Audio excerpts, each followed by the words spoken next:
What happens when the most powerful Japanese organized crime syndicate wants a piece of American gambling operations in Las Vegas and Los Angeles, and they approach Gambino crime family with partnership proposal worth hundreds of millions? When Yakuza Oyabun from Tokyo think they can negotiate equal footing with 5 families that have controlled American organized crime for 70 years. And when John Gotti has to explain to sophisticated international criminals the difference between Japanese criminal culture and American mafia isn't just language or customs, but fundamental principle about territory, exclusivity, and why 5 families built power by never sharing control with anyone outside their structure. This is story of meeting in Manhattan in August 1988, and why Gotti's explanation of American organized crime became lesson in why some organizations maintain power by saying no to money when accepting it would mean losing control. August 1988. Manhattan. Message came through intermediaries, Japanese businessmen with legitimate companies who also had connections to Yamaguchi-gumi, largest Yakuza syndicate in Japan. Syndicate's leadership wanted meeting with John Gotti to discuss business opportunities on American West Coast. Specifically, Las Vegas casinos, Los Angeles entertainment unions, California ports. Proposal straightforward. Yakuza would provide capital and Asian connections. Gambino family would provide American political access and operational expertise. Profits split 50-50. On paper, attractive offer. Yamaguchi-gumi controlled billions across Japan and Asia. Politicians, legitimate businesses, smuggling routes throughout Pacific. Partnership could open markets 5 families had never accessed. But Gotti knew immediately answer would be no. Not because Yakuza were untrustworthy or money wasn't real. Because accepting partnership with outside organization would fundamentally change how American organized crime worked. And that change would destroy system that kept 5 families stable and powerful for decades. Meeting arranged Thursday evening at high-end Japanese restaurant Midtown Manhattan, Hatsuhana, known for authentic kaiseki and private dining. Neutral ground culturally, but Manhattan location established whose territory. Gotti arrived with Sammy Gravano and captain who spoke some Japanese.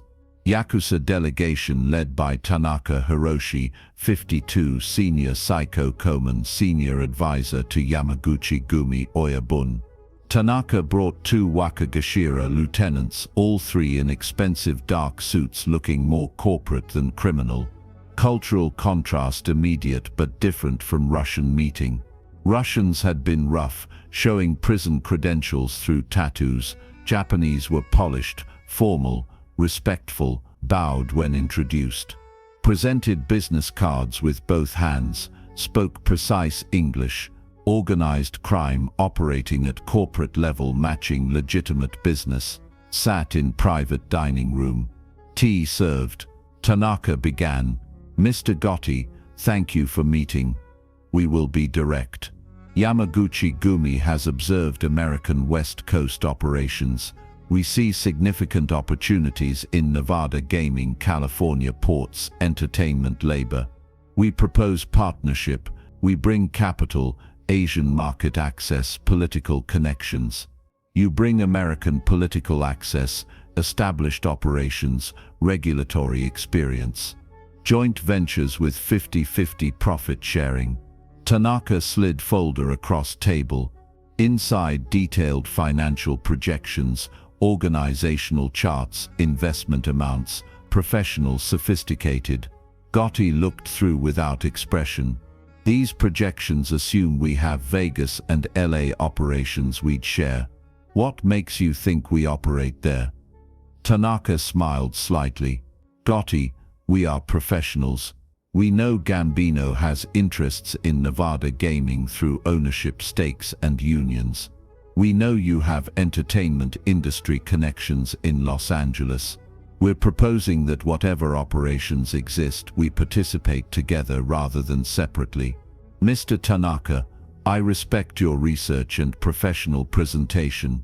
I respect Yamaguchi-gumi is powerful organization with significant resources. But I need to explain how American organized crime works that might not be obvious from outside. Answer to your proposal is no. Not because we don't see financial potential, not because we question your capabilities, but because 5 families don't share operations with outside organizations, ever. And there are very specific reasons why. Tanaka's expression didn't change but posture shifted. May I ask why? In Japan, Yakuza syndicates often form partnerships for specific operations. In Japan, maybe that works. In America, 5 families survived 70 years by maintaining exclusive control over territories and operations. Let me explain structure. In New York and surrounding region, 5 Italian families divide all organized crime. Gambino, Genovese, Lucchese, Colombo, Bonanno. We have commission that settles disputes, prevents wars. Each family controls specific territories with exclusive rights. We don't compete with each other because that causes conflict. And we absolutely don't bring in outside organizations as partners because that destroys territorial exclusivity that keeps peace. But West Coast is far from New York. Different territories. Why couldn't we operate together there without affecting East Coast? Because principle matters more than geography. If Gambino partners with Yakuza in Vegas, what stops Genovese partnering with Chinese triads in San Francisco? What stops Lucchese partnering with Korean gangs in LA? Within 5 years, you don't have 5 families controlling American organized crime. You have dozens of partnerships competing, forming and breaking alliances. That's chaos. That's war. Commission system works because we control defined territories. We don't bring outside competition. We maintain stability through exclusivity. Tanaka considered, in business, partnerships allow access to resources organizations don't have individually. Yamaguchi-gumi can provide things Gambino cannot. Why refuse that advantage? Because in organized crime, control is more valuable than capability. Example, we control several labor unions in New York.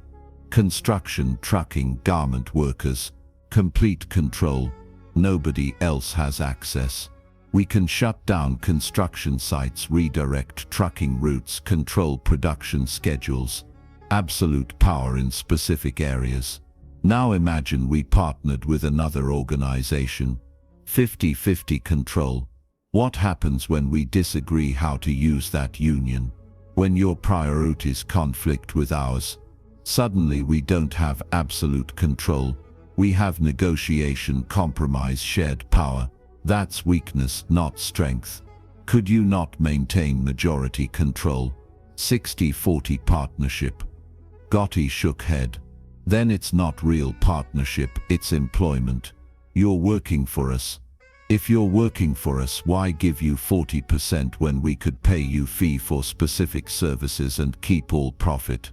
Math doesn't work unless it's genuinely shared control. And shared control means shared weakness.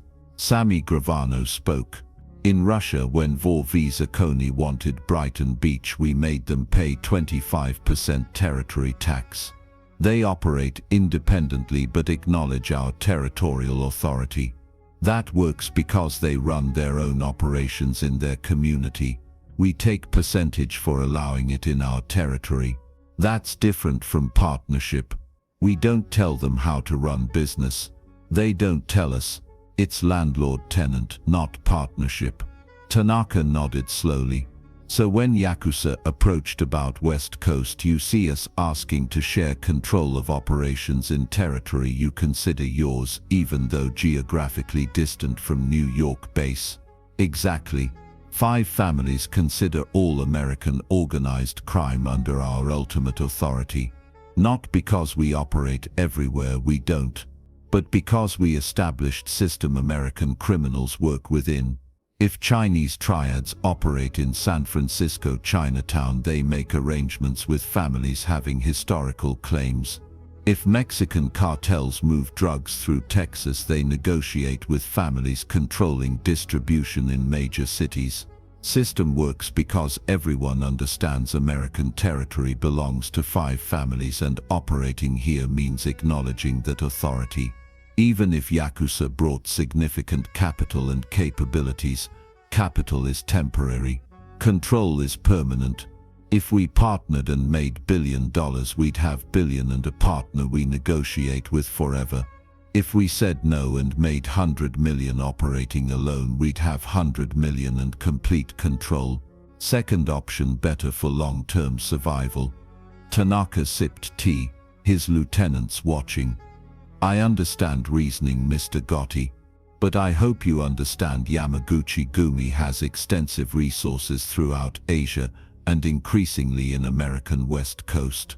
If we cannot partner, we may decide to operate independently. Atmosphere shifted. That was close to threat. Gotti's expression didn't change. Mr. Tanaka, let me be clear. I respect Yamaguchi-gumi. I respect you survived Yakuza wars in Japan, built powerful organization, have billions in resources. But if you decide to operate independently on American West Coast without making arrangements with families having authority there, you will face same response any organization faces when they ignore our territorial system. We will use political connections to have operations investigated. We will use union relationships to shut down labor access. We will use law enforcement contacts to ensure legal problems. We will make it expensive, difficult, and ultimately unprofitable to operate without our permission. Not because we want war with Yakuza, but because we can't allow precedent that foreign organizations can operate in America without acknowledging 5 families' authority. That sounds like dictating terms rather than negotiating. I'm explaining reality.